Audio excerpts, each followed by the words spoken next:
యేసుక్రీస్తు అది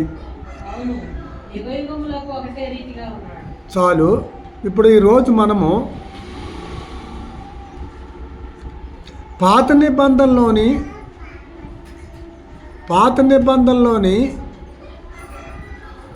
యెహోవా రాజుగా ఉన్నాడు. పాత నిబంధనలో యెహోవా రాజుగా ఉన్నాడు. కొత్త నిబంధనలోని యేసు ప్రభు రాజుగా ఉన్నాడు. అంతేనా? ఇప్పుడు ఎబ్రీ పత్రిక ఏమంటాం మనం? కొత్త నిబంధన. ఓకే. పాత నిబంధనలో కొన్ని వాక్యాలు చదువుకుందాం. జకర్యా గ్రంథం 14:9 ఒకరు చదవండి. జకర్యా గ్రంథం 14:9 వాక్యము. వాక్యాలు చదవటమే, మీరు ఏం చేసేది లేదు ఇక్కడ. యెహోవా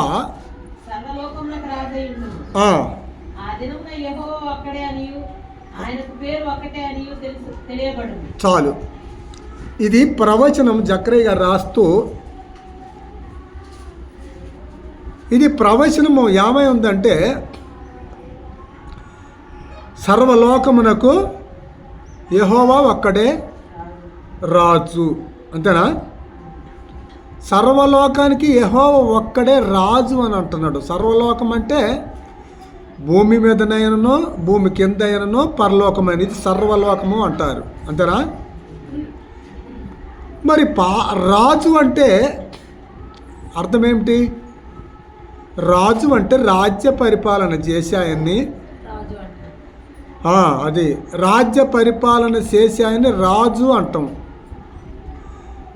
మరి రాజ్య పరిపాలన చేస్తాడు కాబట్టి యెహోవా సర్వలోకమునకు అది. మరి కొత్త నిబంధనలోని యేసు ప్రభుని గురించి రాసిన దాన్ని బట్టి చూస్తే, ఎబ్రీ పత్రిక మనం చదువుకున్న దాని ప్రకారము యేసుక్రీస్తు నిన్న నేడు అది. నిన్న నేడు అని అన్నాడంటే అర్థం ఏమిటి? నిన్న అంటే క్రీస్తు పూర్వము, నేడు అంటే క్రీస్తు శకము. మరి క్రీస్తు పూర్వం అంటే పాత నిబంధనే కదా లెక్క.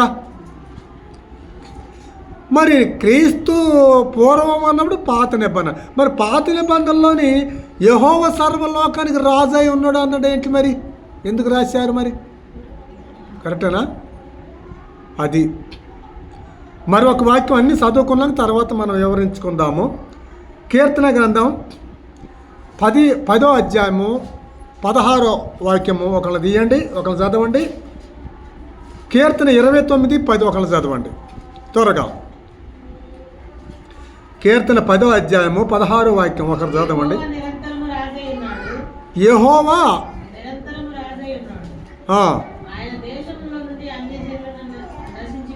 అది. యెహోవా ఏమై ఉండు? యెహోవా నిరంతరం అంటే అర్థం ఏంటి? ఒక రోజు కాదు, అవునా? ఎప్పుడు. యెహోవా ఎప్పుడు రాజేనట, నిరంతరం. అదే జకర్యా గ్రంథంలో ఏముంది? సర్వలోకమునకు రాజు అన్నాడు. అదే కీర్తన గ్రంథంలో యెహోవా నిరంతరము రాజు అయి ఉన్నాడు. మరి ఒక మాట, మరి ఒక వాక్యం 29 కీర్తన 29:10 చదువుకుందాం. యెహోవా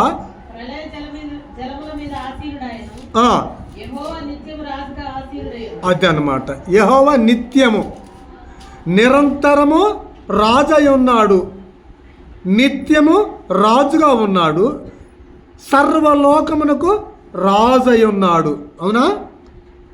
నిర్గమకాండం 15వ అధ్యాయము 18వ వాక్యం. వాక్యాలన్నీ చూపిస్తున్నా మీకు. యెహోవా పాత నిబంధనలో రాజు అయి ఉన్నాడు అని రాశారు. ఆ రాసిన దాన్ని బట్టి మనం ఏం అర్థం చేసుకోవాలనో,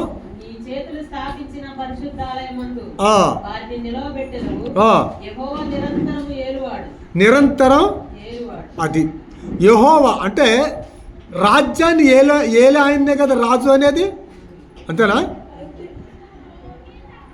రాజ్యాన్ని ఏలే ఆయన రాజు. ఆ రాజు నిరంతరము ఏలువాడు, నిరంతరం రాజు అయి ఉన్నాడు, నిత్యము రాజు అయి ఉన్నాడు. మరి రాజ్యాన్ని ఏలుతున్నాడు యెహోవా అంటే రాజ్యాన్ని ఎలా ఏళ్తాడో? ఎవరైనా రాజ్యాన్ని కట్టబడితేనా ఏలేదు, సొంతంగా వెళ్తారు ఎవరన్నా? ఇప్పుడు భూలోక సంబంధమైన రాజ్యం ఉందనుకో, మనకి ఇప్పుడు మన రాజ్యమే ఉంది. మన రాజ్యము 10 మంది, 100 మంది, 1,00,000 మంది, 1,00,00,000 మంది ఎలక్షన్లోని ఓట్లేసి గెలిపిస్తేనే కదా రాజ్యాన్ని ఏలేది.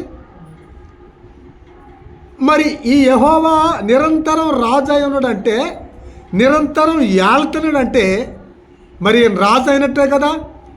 అంటే ఈయన రాజు అయినప్పుడు ఈ రాజ్యాన్ని, ఈ అధికారాన్ని ఇచ్చిన ఆయన ఒక్కొక్క ఆయన ఉండట్టే కదా. కరెక్టా లేదా? వాస్తవం కదా ఇది. యెహోవా నిత్యము రాజు అయి ఉన్నాడంటే ఈ రాజ్యాన్ని ఒక ఆయన కట్టబట్టినట్టే కదా. అంటే యెహోవా రాజు అయితే, యెహోవా నిరంతరం ఏలేవాడైతే, నిత్యం యెహోవా రాజు అయితే యెహోవాకి పైన ఒక ఆయన ఉండని అర్థమైపోతుంది ఇప్పుడు. అంతేనా? అక్కడికి యెహోవాకి ఇంకా కొన్ని మాటలు చూసుకుందాం. అదే కీర్తన గ్రంథం 45:6 చదవండి. ఇంకా త్వరగా కీర్తన గ్రంథం 45:6 చదువుకుందాము. కీర్తన గ్రంథం 24:8 చదవండి. 45:6.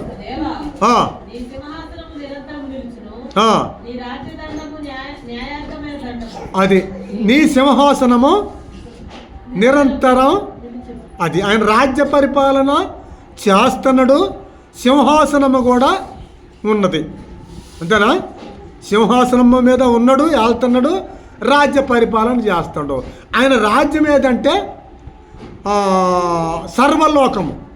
సర్వలోకం అంటే పరలోకము, నరలోకము, పాతాళ లోకం.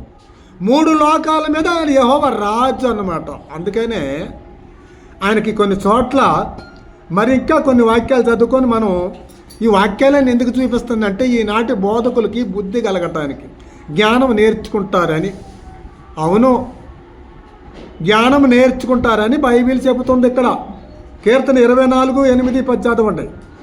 కీర్తన గ్రంథం 24:8 వరకు రాసుకోండి. మహిమగల ఈ రాజు ఎవడు? యుద్ధశూరుడైన యెహోవా ఎత్తుకునుడి.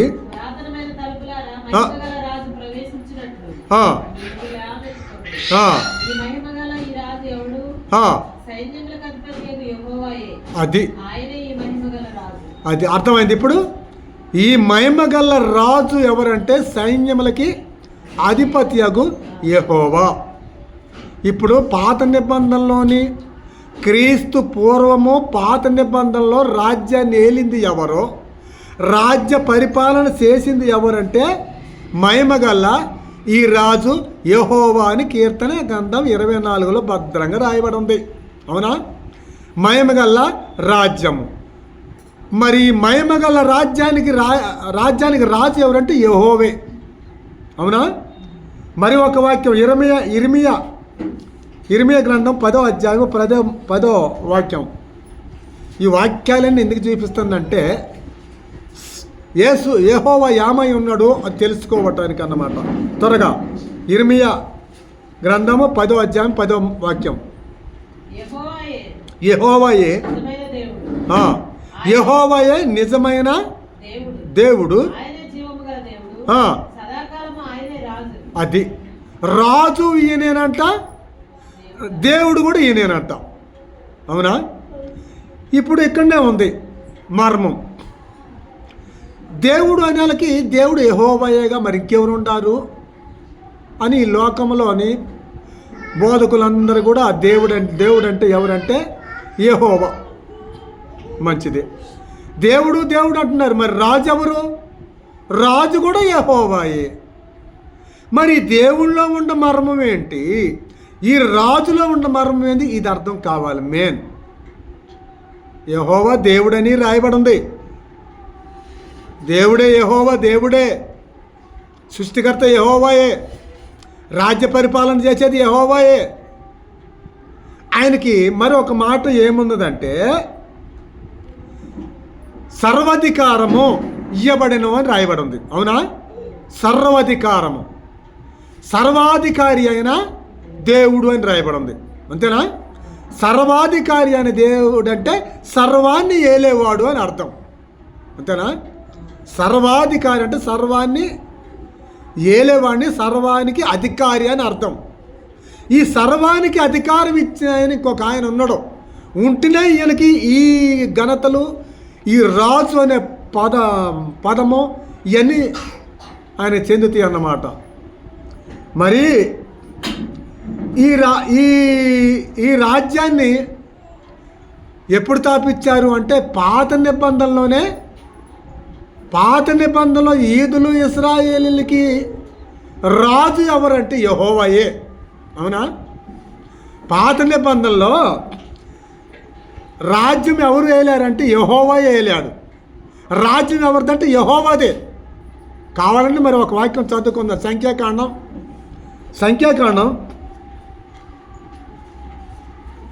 26:4 చూడ ఒకసారి. సంఖ్యాకాండం 24:26 చూడమ్మా త్వరగా. అక్కడ యెహోవా రాజ్యము అని ఉంటుంది. ఆడ యెహోవా రాజ్యము, యెహోవా రాజ్యం మీద మిమ్మల్ని మీరు ఆడ ఎలా హెచ్చించుకుంటారని రాయబడి ఉంటుంది అన్నమాట. సంఖ్యాకాండములో పాత నిబంధన ఎవరిదంటే యెహోవాది. ఇశ్రాయేలీయులకి రాజు ఎవరంటే యెహోవాయే. ఇశ్రాయేలీయులకి దేవుడు ఎవరంటే యెహోవాయే. కరెక్టేనా? ఇశ్రాయేలీయులకి దేవుడు ఎవరంటే యెహోవాయే. ఇశ్రాయేలీయులకి రాజ్యము యెహోవాయే ఏలాడు. అందుకనే ఇశ్రాయేలీయులు రాజు అయిన యెహోవా అని కూడా రాయబడి ఉంటుంది అన్నమాట. చూడండి, జెఫన్యా గ్రంథం 3:15 త్వరగా. జెఫన్యా 3:15 త్వరగా.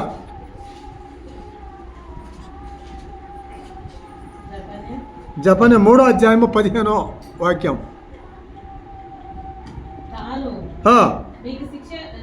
మీకు విధించిన శిక్షను యెహోవా కొట్టివేసి ఉన్నాడు. మీ శత్రువులను ఆయన వెళ్లగొట్టి ఉన్నాడు. ఇశ్రాయేలులకు రాజైన యెహోవా, ఇశ్రాయేలీయులకి అది అన్నమాట. ఇశ్రాయేలీయులకి రాజు అయిన యెహోవా. ఈ మాట ప్రకారం చూస్తే యెహోవా ఎవరికి రాజు? ఇశ్రాయేలీయులకే. గుర్తుపెట్టుకోండి. యెహోవా అనే పేరులో, యెహోవా అనే నామముతో పాత నిబంధనలో ఇశ్రాయేలీయులకి రాజు ఎవరంటే యెహోవా. పాత నిబంధనలో ఇశ్రాయేలీయులకి రాజు ఎవరంటే, రాజ్యాన్ని ఏలింది ఎవరంటే యెహోవాయే. ఓకే, అర్థమైందా మీకు? ఈ వాక్యాల ప్రకారం చూస్తే పాత నిబంధనలోని ఇశ్రాయేలీయులకి దేవుడైన యెహోవా, ఇశ్రాయేలీయుల రాజు అయిన యెహోవా. మరి ఇశ్రాయేలీయులకే రాజు అయితే, ఇశ్రాయేలీయులకే దేవుడైతే మరి సర్వలోకానికి దేవుడు ఎవరు? సర్వలోకానికి రాజు ఎవరు? మరి అడ ఇశ్రాయేలీయుల రాజు అయిన యెహోవా అని రాయబడి ఉంది. అంటే ఇశ్రాయేలీయుల రాజు అయిన యెహోవా అని రాస్తే సర్వలోకానికి రాజు ఎవరు కదా? అది అంటే ఈ వాక్యాల ప్రకారం, ఈ వాక్యాలలో ఉన్న భావం అర్థం కాక చూడండి, కొత్త నిబంధనలోకి ప్రవచనాల ప్రకారము చూద్దాం. ఆ పాత నిబంధనలో ఉండ యెహోవాయే, పాత నిబంధనలో ఉండ యెహోవాయే, కొత్త నిబంధనలో ఉండ యేసుక్రీస్తు. ఇశ్రాయేలీయుల దేవుడే యేసుక్రీస్తు, ఇశ్రాయేలీయుల రాజు యేసుక్రీస్తు. యెహోవా అనే పేరుతోనే పాత నిబంధనలో రాజుగా ఏలాడు. యెహోవా అనే పేరుతో పాత నిబంధనలో దేవుడిగా ఉన్నాడు. యెహోవా అనే పేరుతోని ఇశ్రాయేలు జనాంగానికి దేవుడుగా రాజుగా పరిపాలన చేసిన ఆ యెహోవాయే కొత్త నిబంధన వచ్చేళ్ళకి యేసు ప్రభు అయ్యాడు, యేసుక్రీస్తు అయ్యాడు. ఈ వాక్య భావం అర్థం కాక, ఈ వాక్యం అర్థం కాక, ఈ వాక్యాల ప్రకారం నేర్చుకోవటం చేత కాక, ఈ వాక్యాలు అర్థం కాక ఒకటే పట్టుకున్నారు. యేసు ప్రభు తండ్రి యెహోవా, యేసు ప్రభు తండ్రి యెహోవాని పట్టుకున్నారే తప్ప ఈ బైబిల్ చరిత్ర అర్థం కాలేదు అన్నట్టు. అర్థమైందా? బైబిల్ చరిత్ర అర్థం కాలేదు. యేసు ప్రభు తండ్రి యెహోవాని పట్టుకున్నారు. పాత నిబంధనలు యెహోవా ఏలాడు అన్న సంగతి మర్చిపోయారు. పాత నిబంధనలు యెహోవా నామంతో ఉన్నది, కొత్త నిబంధనలు యేసు ప్రభు నామంతో ఉన్నది. చూడండి, జకర్యా గ్రంథంలోకి మళ్ళీ వెళ్దాం. జకర్యా గ్రంథంలోని మళ్ళీ వెళ్తాం. 9వ అధ్యాయము 9వ వాక్యము. త్వరగా మనం కొన్ని వాక్యాలతో ముగించుకుంటాం. జకర్యా గ్రంథం 9వ అధ్యాయము 9వ మాట. ఈ ప్రవచనాలు. సియోను నివాసులారా, సియోను నివాసులారా, బహుగా సంతోషించుడి. యెరూషలేము నివాసులారా, ఉల్లాసంగా ఉండుడి. నీ రాజు నీతిపరుడును. అర్థమవుతుందా? ఈ జకర్యా గారు రాసిన ఈ ప్రవచనాల ప్రకారం ఫస్ట్లో మన జకర్యా రాసిన 14వ అధ్యాయం 9లో యెహోవా నిరంతరం రాజు అయి ఉన్నాడు రాసింది జకర్యా గారే. కరెక్టేనా? ఫస్ట్లో వాక్యం కరెక్టేనా? ఎస్ సార్ నో చెప్పాలి. పాత నిబంధనలోని యెహోవా రాజు అని రాసింది జకర్యా గారే. 14వ అధ్యాయం 9వ వాక్యంలో ఏమండో యెహోవా సర్వలోకములకు రాజు అయి ఉన్నాడని జకర్యా గారు రాశాడు. అదే జకర్యా గారు మళ్ళీ ఎక్కడే రాస్తున్నాడు? అదే జకర్యా ఇక్కడే రాస్తున్నాడు. సియోను నివాసులారా, సియోను నివాసులారా బహుగా సంతోషించండి. ఇది ప్రవచనము. ప్రవచనాలు తెలవదు, నెరవేర్పు తెలవని నాటి బోధకులకి బుద్ధి కలగాలని ఈ వాక్యాలు చూపించేది. బుద్ధి కలగాల, ఇకనైనా జ్ఞానం నేర్చుకుంటారని. అవును, బైబిల్ జ్ఞానం, నా జ్ఞానం కాదు ఇది. చదవండి జకర్యా గ్రంథం 9:9. సియోను నివాసులారా సంతోషించుడి. అది యెరూషలేము నివాసులారా. ఈ ఒక్క మాటలో ఉన్న భావం ఒక్కసారి చెప్తా. సియోను నివాసులారా బహుగా సంతోషించుడి. యెరూషలేము నివాసులారా. అది ఈ సియోను నివాసులారా, యెరూషలేము నివాసులారా సంతోషించుడు అంటే దీంట్లో భావం ఏంటో తెలుసా? చాలామందికి తెలియదు, మీకే తెలుస్తుంది. ఇప్పుడు నేను చెబుతున్నా కాబట్టి మీకు తెలుస్తుంది. యెరూషలేము అన్నా యేసు ప్రభువే, సియోను అన్నా యేసు ప్రభువే. అవునా? యెరూషలేము అన్నా యేసు ప్రభువే. చదవ అవసరం లేదు, అది గల్తీ పత్రికలో ఉంటుంది. పరలోకమందు ఉంటుంది యెరూషలేము, అది మనకు తల్లి అని ఉంటుంది. కరెక్టేనా? పరలోకంలో యెరూషలేము ఉంటుంది. గల్తీ పత్రికలోని 4:26లో ఉంటుందిలేండి. 6:26లోని యెరూషలేము మనకు తల్లి అని ఉంటుంది. ఇప్పుడు యేసు ప్రభు మనకేమవుతుంది? తల్లి. అందుకని యెరూషలేము నివాసులారా అని సంబోధించాడంటే ఈ భావం అర్థం కాలే. అందుకే బైబిల్ అర్థం కావట్లే ఈనాటి బోధకులకి. చదువు ఉందా? సంతోషించుడి. అది సియోను నివాసులైనా యెరూషలేము నివాసులైనా ఒక్కటే. పాత నిబంధనలోని ఇశ్రాయేలీల ప్రయాణాన్ని ఏమన్నారు తెలుసా? పాత నిబంధనలో ఇశ్రాయేల్ ప్రయాణం ఏమన్నా? సీయోను యాత్ర. అంతేనా? కరెక్టేనా? సీయోను యాత్ర అని ఇశ్రాయేలీల ప్రయాణాన్ని సీయోను యాత్ర అని పాట కూడా కట్టారు. సియోను అన్నా యెరూషలేము అన్నా యేసు ప్రభువే. ఈ వాక్యాలలో ఉన్న భావం తెలియక ప్రతి ఒక్కడూ బోధకుడే, ప్రతి ఒక్కరూ బోధకులు అవుతున్నారు. ప్రతి ఒక్కరూ చావుకులే. బైబిల్ అక్షరాలు తెలియనోడు చావుకుడే, బైబిల్ అర్థం దొరికినోడు చావుకుడే, బజార్లో అప్పుడు తిరిగోడు చావుకుడే, ఆటల పాటలు ఆడోళ్ళు కూడా చావుకులు అయ్యారు. ఈ బైబిల్ ఎట్ట అర్థమైంది? ఎంగిలి మాటలు పట్టుకొని ఎదటోళ్ళ మీద ఇద్దే అనిపోతే బైబిల్ అర్థం కాకపోతే ఏ రోజుకని నువ్వు బోల్తా పడతావు, ఏ రోజుకని మీరు బోల్తా పడేవాళ్ళే. కారణం ఏమిటి? మీకు దేవుడు తెలవలేదు. మీకు దేవుడు తెలవలేదు. దేవుడు తెలవలే మీకు. ఏమంటావు? సియోను నివాసులారా బహుగా శివోను నివాసులు ఎరుసలేము నివాసులారని అర్థమైందా? ఇది ప్రవచనము. యేసు ప్రభువుని బట్టి ఇది ప్రవచనం.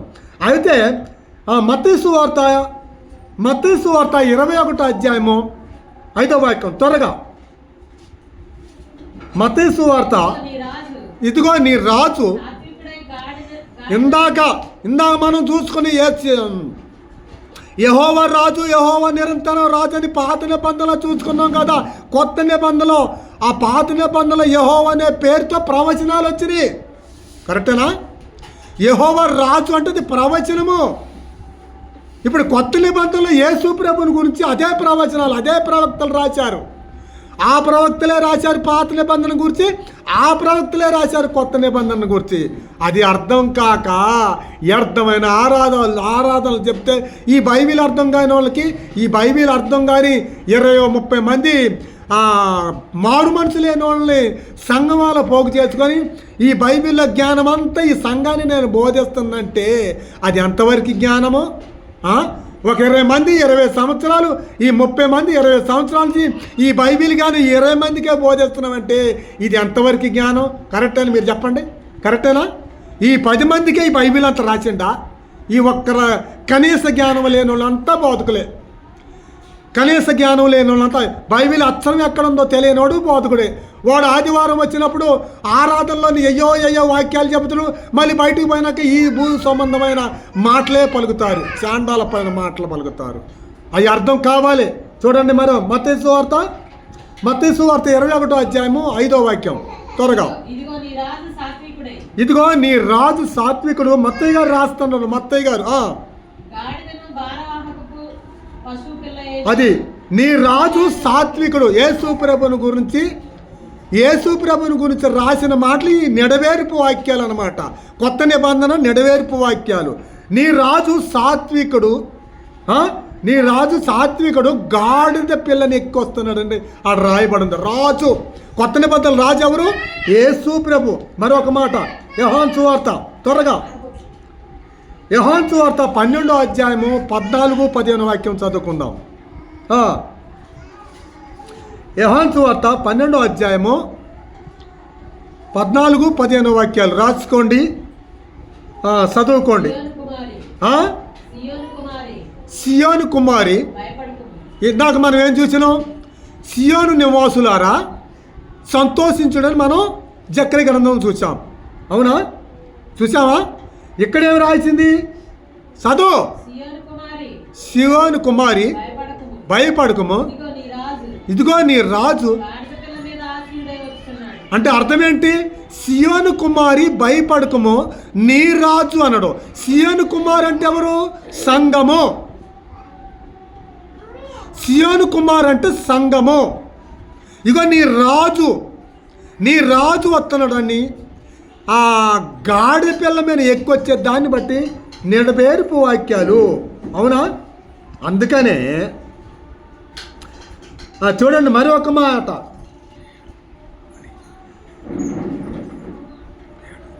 మరి ఒక వాక్యం చదువుకుందాం. అదే ఎప్పుడు ఇందాక మనం చదువుకున్న మాట, ఫస్ట్లో చదువుకున్న మాట ఎబ్రీ పత్రిక 13వ అధ్యాయము 8వ వాక్యం. మళ్ళీ మొదటికి వెళ్తున్నాం మనం. యేసుక్రీస్తు అది అన్నమాట. ఇప్పుడు అర్థమవుతుందా? యేసుక్రీస్తు నిన్న నేడు ఏకరీతిగా ఉన్నాడంటే పాత నిబంధనలో యెహోవా అనే పేరుతో ఉన్నది కూడా యేసు ప్రభువే. పాత నిబంధనల రాజు కూడా యేసు ప్రభువుకు పోల్చిందే. పాత నిబంధనల రాజ్యం కూడా యేసు ప్రభువుకు పోలిందే. ఈ వాక్య ప్రకారం చూస్తే ఎబ్రీ 13వ అధ్యాయం 8వ వాక్య ప్రకారం చూస్తే యేసుక్రీస్తు నిన్న నేడు ఏకరీతిగా ఎందుకు రాయాల్సి వచ్చింది? ఇది కనీస జ్ఞానమే కదా. బైబిల్ అర్థమైతే ఇది కనీస జ్ఞానమే కదా. మరి యేసు ప్రభు పాత నిబంధనలోని ఉన్నాడా అంటే ఉన్నాడు. పాత నిబంధనలు ఏమై ఉన్నాడు యేసు ప్రభు అంటే? యెహోవా అన్న పేరు యేసు ప్రభువే. యెహోవా అన్న పేరు యేసు ప్రభువే పాత నిబంధనలో. కరెక్టేనా? మనం చూసుకున్న వాక్యాలన్నీ ఎలా ఉన్నాయి? యెహోవా సర్వలోకానికి రాజు అయి ఉన్నాడు, యెహోవా నిరంతరం రాజు అయి ఉన్నాడు, యెహోవా నిత్యం రాజు అయి ఉన్నాడు, యెహోవా నిరంతరం రాజు అయి ఉన్నాడు అని పాత నిబంధనలో రాశాడు. నిత్యము రాజు, నిరంతరం రాజు అంటే అర్థం ఏంటి? కండిషన్ లేదు ఇక్కడ. పాత నిబంధన కొత్త నిబంధన సర్వానికి రాజు యెహోవా అని రాశాడు కదా. నిత్యము నిరంతరము రాజు అయి ఉన్నాడని యెహోవా అన్నప్పుడు మరి ఇక్కడ యేసు ప్రభు ఏమన్నాడు? నిన్న నేడు ఏకరీతిగా ఉన్నాడు. ఓకేనా? లూకా సువార్తలో మరొక మాట చూడండి. లూకా సువార్త 24 అధ్యాయము 44. ఈ మాటతో ఆ వాక్యంతో మనము ఇంక 2 వాక్యాలతో ముగించుకుంటాం. త్వరగా చదవండి, త్వరగా చదువుకోండి. లూకా సువార్త 24 అధ్యాయము 44 వాక్యం. బుద్ధి కలగటానికి నేర్చుకుంటారు. మీరు 20 సంవత్సరాలు క్రైస్తవులు కాండి, మీరు 30 సంవత్సరాలు క్రైస్తవులు కాండి, మీరు నేర్చుకున్నది జ్ఞానం కాదు. ఈ వాక్యాల ప్రకారం నేర్చుకుంటేనే తప్ప మీకు మోక్షం లేదు, పరలోకం లేదు. పాత నిబంధనలో యెహోవా పేరుతోని రాజ్యం చేశాడు. ఆ యెహోవా పేరుతో ఉన్నది యేసు ప్రభువే. చెప్పు, చదువు. ఇక్కడ యేసు ప్రభు అంటున్నాడు. ఇక్కడ యేసు పలికే మాటలు, యేసు ప్రభు పలికే మాటలో లూకా సువార్త 24:44 యేసు ప్రభు అన్న మాటల్ని లాస్ట్ నిర్వాక్యాలు అర్థం చేసుకోండి. చదువు. మోషే ధర్మశాస్త్రంలోనూ ప్రవక్తల గ్రంథములలోనూ కీర్తనలలోనూ. అది అర్థమైందా? ఇప్పుడు బోధకులారా, పరిశుద్ధులైన సేవకులారా, పరిశుద్ధులైన బోధకులారా, పరిశుద్ధులైన బోధకులకి ఇప్పుడు నేను నేర్పేది పరిశుద్ధులు అనుకుంటున్నారే వారికి అర్థం కావాలి. యేసు ప్రభు ఏమంటున్నాడో? మోషే గ్రంథములోనూ ప్రవక్తల ఇప్పుడు దాకా చదువుకున్న ప్రవక్తల గ్రంథాలలో నన్ను గురించి రాశారని యేసు ప్రభు అంటున్నాడు. చదువు. మోషే గ్రంథములోను, మోషే ధర్మశాస్త్రంలోను, ప్రవక్తల గ్రంథములోను, కీర్తనలలోను. అది అన్నమాట. ఇప్పుడు మీకు అర్థం కావాలి. ఈనాటి బోధకులకి, చావుకులకి అర్థం కావాలి. మోషే ధర్మశాస్త్రములో నన్ను గురించి రాశారన్న దేవుడు యేసు ప్రభు. మరి నన్ను గురించి రాశారనేమో యేసు ప్రభు అంటే, మరి పాత నిబంధన పరవచనాలలో యెహోవాని ఉందగా.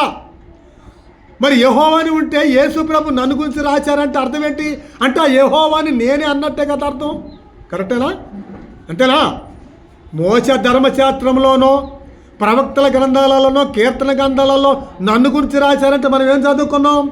కీర్తన గ్రంథం 29:10 చదువుకున్నాం, కీర్తన గ్రంథం 10:16 చదువుకున్నాం, కీర్తన గ్రంథం 45:6 చదువుకున్నాం, కీర్తన 24:8-10 చదువుకున్నాం. అవునా?